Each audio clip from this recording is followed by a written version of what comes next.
Pagbibigay daan ng PBA sa kampanya ng Gilas Pilipinas sa World Cup Qualifiers, ibinida na Inquirer.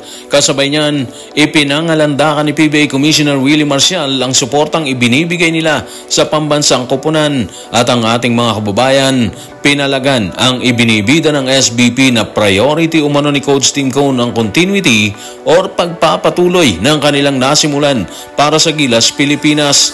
Tutukan po natin ang lahat ng yan, pero bago yan, paki-subscribe, like and share na lang muna para pareho tayong updated sa patuloy nating pagtalakay sa magiging kampanya ng Gilas Pilipinas sa SEA Games at World Cup Qualifiers.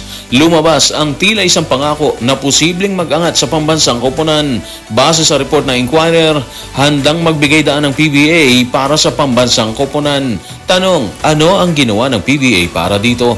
Tutukan po natin ng report ni Jonas Tirado sa Inquirer. Magkakaroon ng mas mahabang paghahanda ang Gilas para sa darating na window matapos magdesisyon ng PBA na huwag magsagawa ng mga laro sa Philippine Cup mula sa November 17 hanggang December 4. Okay, so siguro silipin natin ito mga playoffs. Kung sinasabi nila na nagpaubaya sila sa mga ganitong petsa, November 17 hanggang December 1, tingnan natin kung ano yung nakapalob sa petsa na yan, di ba?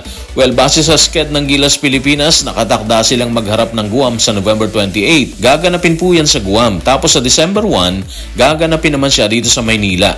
So kung nag-adjust ang PBA, malaking bagay po talaga yun. Titigil sila ng bakbakan sa mga petsang nabanggit para lang sa kanilang commitment sa pambansang koponan, di ba? Tingin natin dito mga playoffs, hahayaan nilang mag-practice ng mabuti ang Gilas Pilipinas para sa kanilang kampanya. Nasa tingin natin, maganda po yun. Kung tutusin, halos ganun din naman katulad nung dati, di ba? Pero malaking bagay na rin sa pambansang koponan yun kasi hindi masasagad ang mga players nila rito. Hindi masyadong masusunog sa bakbakan katulad ng mga naunang laban ng Gilas Pilipinas. Walang dudang mahalaga ang magiging partisipasyon ng PBA sa paghahanda ng pambansang koponan. Kaya naman sa panayam kay PBA Commissioner Willie Marcial, ipinangalandakan nito ang suportang ibinibigay nila sa Gilas Pilipinas. Narito ang kanyang pahayag. Tutukan natin si PBA Commissioner Willie sa report ni John Brian Ulanday ng Philstar. Hindi lang ngayong taon, hindi lang sa susunod na taon. Bawat taon sinusuportahan ng PBA ang Gilas. All out support ang PBA sa Gilas. Tingnan nyo, wasak-wasak na ang aming schedule at mga players. Pero hindi bibitaw ang PBA sa Gilas. So, aminado naman siya na wasak talaga ang sked ng PBA sa ngayon, bunga ng schedule ng Gilas Pilipinas. Ang totoo, wala silang choice eh. Sinabi natin na walang choice kundi bigyan daan ng galaw ng Gilas dahil yung mga players nga ng Gilas, karamihan doon mula din sa PBA. Kaya parang given na talaga yun na ganun talaga yung mangyayari. Ititigil nila or magpapahinga sila dahil kulang sa players ang ilang PBA teams.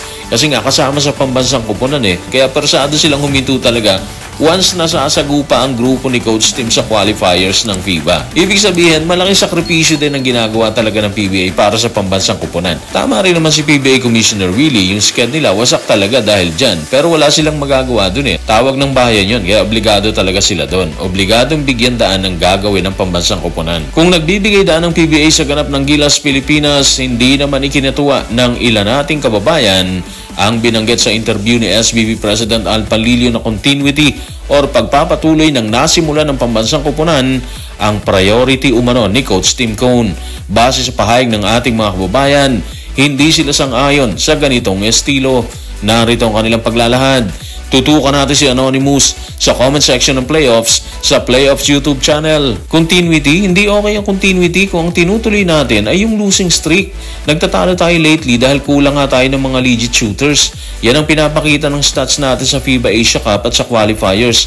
Pero sa pool na to, hindi naman na-address ang problema. Paulit-ulit lang ang ginagawa ni Coach Tim at ng SBP pero umaasa ng ibang resulta. Alam niyo mga ka-playoffs, humuhugot si Anonymous ng kanyang mensahe sa huli nating episode. Doon kasi natakil natin ang pahayag ni SBP President Al Panlilio na priority talaga ni Coach Tim ang continuity or yung pagpapatuloy ng kanilang nasimulan sa kabila ng pagpasok ng ilang bagong players sa pool ng Gilas Pilipinas. Kung maalala niyo mga playoffs, ipinasok nila ngayon si QMB, si Ange Kwame at RJ Barriento sa pool. Bale 16 sila ngayon mga ka-playoffs kasama si Kai Soto dyan. Ang sinasabi kasi ng ating mga kababayan, kapag kasi ganun yung rason, continuity, medyo mahirap dahil para sa kanila yung continuity na binabanggit is walang magiging bagong atake sa programa. Yun yung dating sa kanila, di ba? Pero siguro sabi nga nila, subukan ulit natin kasi papasok na si QMB at maging si Kai Soto. Ibig sabihin, mas magiging malalaki yung hanay natin. Pero Pero ang sinisili pa rin ng ating mga kababayan, kulang na kulang talaga tayo sa outside shooter. Wala tayong consistent na shooter mula sa labas. Kaya kapag natrap na ng kalaban ng Gilas sa loob, hindi na sila makakamada. Unlike sa mga kalaban natin, halos lahat sila tirador sa 3-point area. May tira sa labas mula sentro hanggang sa point guard. Kayang bumato ng tres. Sa isang side tama sila, di ba, yung ating mga kababayan.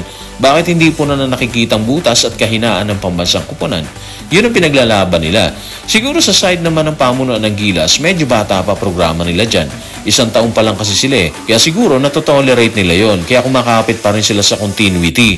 Yun siguro yun. Pero belta naman ng ating mga kababayan, bakit yung ibang bansa, di ba? Yung Chinese Taipei, for example, ang dali nilang nag-adjust, ang dali nilang nagpalit ng players, coach at iba pa, di ba? At ang resulta, boom, patok. Tinalo ang Gilas ng 2 beses na dati tinatalo lang sila. So guys, maraming salamat.